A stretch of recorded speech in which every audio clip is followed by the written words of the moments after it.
krigszone. De sætter ild til Amager.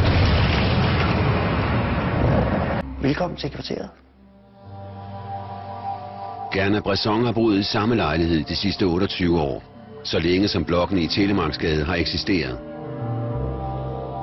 Han ser sit kvarter blive ødelagt med hærværk, der nu når helt ind i opgangene.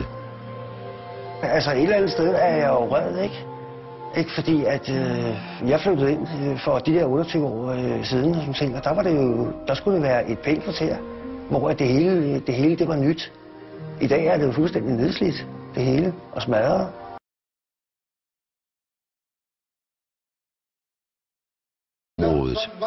Dengang vi var helt små, der var vores ældre brødre, dem der nu er 35 år, ikke? Det var dengang, da de var her. Der var også perker, der ejede alt det der hashmarked, stoffer. Nu ikke? Hvad der skete pludselig? Vi har mistet alt. Vi har mistet det hele.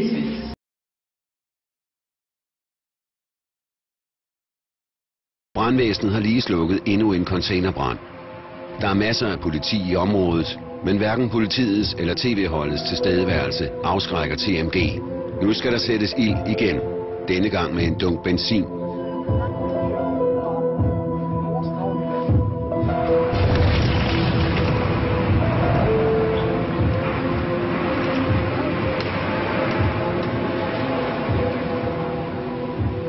Vi er i Telemarksgade en fredag aften. Der er meget kaotisk.